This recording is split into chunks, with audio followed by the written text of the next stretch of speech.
Hello बच्चों। आज हम लोग क्लास 10th का chapter number first chemical reactions and equations में दो टॉपिक क्लियर करेंगे, जिसमें हमारा है टाइप्स ऑफ केमिकल रिएक्शन की केमिकल रिएक्शन कितने टाइप की होती हैं। जनरली केमिकल रिएक्शन बच्चों चार टाइप की होती हैं: combination reaction, decomposition reaction, displacement reaction and double displacement reaction.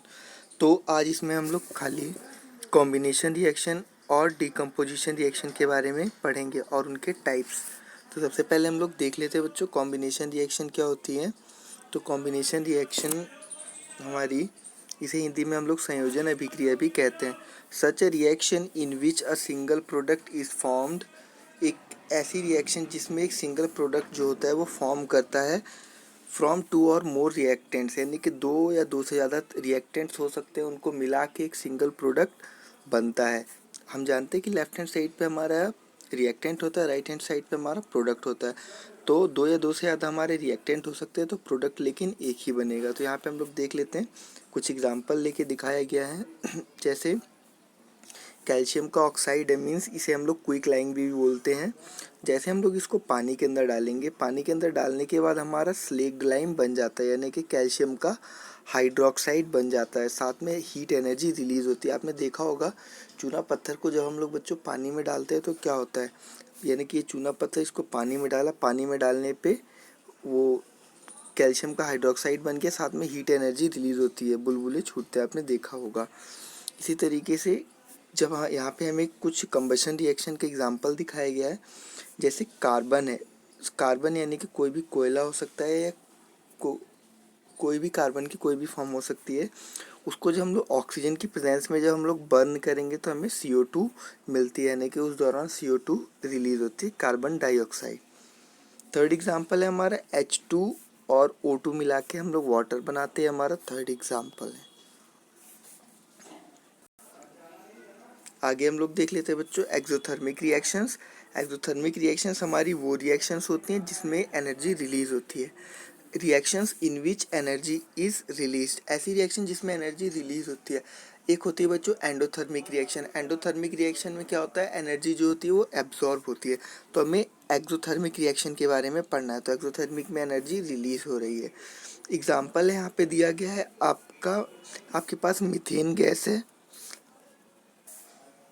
Methane gas को जब हम लोग ऑक्सीजन की प्रेजेंस में बर्न करते हैं तो कार्बन डाइऑक्साइड रिलीज होती है बच्चों, और वाटर रिलीज होता है। यहाँ पे उनकी स्टेट भी दिखाई गई, जैसे जी गैस, ये भी गैस इस फॉर्म में, ये भी गैस इस फॉर्म में, और वाटर भी गैस इस फॉर्म में हो गया, यानी वेपर फॉर्म में। उसी तरीके से नेक्स्ट एग्जाम्पल है बच्चों हमारा C6H12O6, यानी कि जो हम बॉडी के अंदर जो ग्लूकोज होता है, हमारी बॉडी ये रेस्पिरेशन का एग्जाम्पल, जब भी कभी एक्सोथर्मिक रिएक्शन का एग्जाम्पल लिखने के लिए आएगा तो आपको लिखना यही पड़ेगा कि रेस्पिरेशन में क्या होता है बच्चों, जो हमारी बॉडी के अंदर जो ग्लूकोज होता है, उस ग्लूकोज को जो हम लोग ऑक्सीजन इंटेक करते हैं, ये ऑक्सीजन जो हम ले रहे हैं उसकी वजह से क्या होगा, ये इसको कन्वर्ट कर देता है एनर्जी में, यानी कि इससे हमें एनर्जी मिलती है। ग्लूकोज से ही हमें एनर्जी मिलती है, हमें पता है। साथ में CO2 रिलीज़ करता है, और हम जैसे हम लोग एनर्जी जितनी ज़्यादा हम लोग अपने बॉडी के अंदर की यूटिलाइज करेंगे, उतना ज़्यादा हम लोग क्या करेंगे बच्चों, CO2 रिलीज़ करेंगे और वाटर रिलीज़ करते हैं in the form of sweat, पसीने के फॉर्म में। Second one is decomposition reaction. पहला था बच्चों कॉम्बिनेशन रिएक्शन, और सेकेंड है हमारा डीकम्पोजिशन रिएक्शन, यानी कि अपघटन अभिक्रिया, या हम लोग इसे विघटन अभिक्रिया भी कहते हैं। Such a reaction in which a single reactant break down into two और मोर प्रोडक्ट, जिसमें एक सिंगल रिएक्टेंट जो है दो या दो से ज़्यादा प्रोडक्ट में ब्रेक डाउन हो जाता है, उसे हम लोग डीकम्पोजिशन रिएक्शन कहते हैं। और डीकम्पोजिशन रिएक्शन बच्चों तीन तरीके की होती है, यानी कि जो रिएक्टेंट है उसका ब्रेकडाउन तीन तरीके से होता है। एक थर्मल ब्रेकडाउन, यानी कि हीट से जो ब्रेकडाउन होता है। दूसरा है हमारा फोटोलाइटिक। फोटोलाइटिक का मतलब लाइट से, यानी कि सनलाइट से या नॉर्मली किसी लाइट से ब्रेकडाउन हो जाता है तो। और थर्ड है हमारा इलेक्ट्रोलाइटिक डिकम्पोजिशन, यानी कि इलेक्ट्रिसिटी से जो डिकम्पोजिशन होता है उसे इलेक्ट्रोलाइटिक डिकम्पोजिशन कहते हैं। हम लोग यहाँ पे बच्चों देख लेते हैं कि थर्मल डिकम्पोजिशन का एग्जांपल। थर्मल डिकम्पोजिशन के एग्जांपल में हमें यहाँ पे फेरस सल्फेट दिया है। फेरस सल्फेट जो होता है वो एक ग्रीन कलर का क्रिस्टल होता है, जैसे सॉल्ट होता है आपका नॉर्मल सॉल्ट उसी तरीके से होता है लाइट ग्रीन कलर का, और लाइट ग्रीन कलर का होता है तो क्या करें, जैसे ही हम लोग उसे हीट करेंगे, हीट करने के बाद वो किस में कन्वर्ट हो जाता है, फेरिक के ऑक्साइड में कन्वर्ट हो जाता है, और उसके अंदर से जो SO2 और SO3 जो होती हैं वो गैस बन के निकल जाती है, यानी कि सल्फर डाइऑक्साइड और सल्फर ट्राइऑक्साइड गैस के रूप में निकल जाती है, और हमें क्या मिलता है, फेरिक ऑक्साइड मिलता है। सेकंड एग्जांपल है बच्चों, कैल्शियम कार्बोनेट है आपके पास, चूना पत्थर है, लाइम स्टोन है आपके पास। जब आप इसे हीट करोगे, हीट करने के बाद ये क्विक लाइम के अंदर कन्वर्ट हो जाता है, कैल्शियम के ऑक्साइड के अंदर कन्वर्ट हो जाता है, और इसके अंदर से जो एक CO2 है वो गैस बन के बाहर निकल जाती है। अब हम देखते हैं बच्चों थर्ड एग्जाम्पल अपना हम लोग देखते हैं।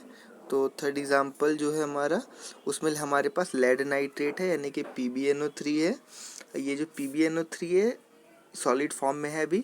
जब हम लोग इसे हीट करेंगे तो लेड के ऑक्साइड में ये हमारा टूट जाता है, और साथ में NO2 यानी कि नाइट्रोजन डाइऑक्साइड और ऑक्सीजन गैस जो होती है वो रिलीज होती है बच्चों। और सेकंड है हमारा डिकम्पोजिशन रिएक्शन में इलेक्ट्रोलाइटिक डिकम्पोजिशन। इलेक्ट्रोलाइटिक डिकम्पोजिशन में क्या होता है बच्चों, जो वाटर होता है उसमें जब हम लोग इलेक्ट्रिसिटी पास करते हैं तो हाइड्रोजन और ऑक्सीजन में टूट जाता है। ये बच्चों थियोरिटिकली पॉसिबल है, नॉट प्रैक्टिकली। ये खाली आपको समझाया गया है यहाँ पे, क्योंकि इसे तोड़ने के लिए बहुत ज़्यादा हाई कंडीशंस चाहिए होती है। और लास्ट वन इज हमारा है फोटोलाइटिक डिकम्पोजिशन। बहुत ही इंपॉर्टेंट है बच्चों, पूछ लेता है। फोटोलाइटिक डिकम्पोजिशन में क्या होता है, जो हमारा कोई भी ऐसा रिएक्टेंट जो हमारा सनलाइट के कांटेक्ट में आते ही ब्रेक डाउन हो जाए, उसे हम लोग फोटोलाइटिक डिकम्पोजिशन कहते हैं। जैसे आपके पास सिल्वर क्लोराइड है, जैसे इसके ऊपर सनलाइट पड़ती है तो ये ब्रेक डाउन हो जाता है सिल्वर में, और क्लोराइड गैस जो होती है वो अलग, क्लोरीन गैस जो होती है वो अलग निकल जाती है। इसी तरीके से सिल्वर ब्रोमाइड भी क्या होता है बच्चों, ब्रेक डाउन हो जाता है सनलाइट के कॉन्टेक्ट में आते ही, और सिल्वर अलग रह जाता है, और ब्रोमाइन जो होता है वो आपका उड़ जाता है एयर में। हाँ, एक चीज़ और यहाँ पे आप देखिए, आपने देखा होगा बच्चों लैब में कुछ बॉटल्स जो होती है वो डार्क कलर की बॉटल्स होती है, यानी कि ब्लैक या ब्राउन कलर की बॉटल्स होती है। वो ब्लैक या ब्राउन कलर की बॉटल के अंदर बच्चों यही लाइट सेंसिटिव जो हमारे कंपाउंड्स होते हैं वही इसीलिए रखे जाते हैं, क्योंकि वो लाइट के कांटेक्ट में रिएक्ट करके ब्रेक डाउन ना हो जाए। इसीलिए सिल्वर क्लोराइड और ब्रोमाइड जो होते हैं वो डार्क कलर की बॉटल्स में इसीलिए रखे जाते हैं। बचा बच्चों दो तरीके की रिएक्शंस हमारी बची, एक बची डिस्प्लेसमेंट रिएक्शन, एक बची डबल डिस्प्लेसमेंट रिएक्शन। तो इन दोनों रिएक्शंस को हम लोग नेक्स्ट क्लास में कंटिन्यू करेंगे। Thank you for watching the video. Please like, subscribe, share, comment. Thank you.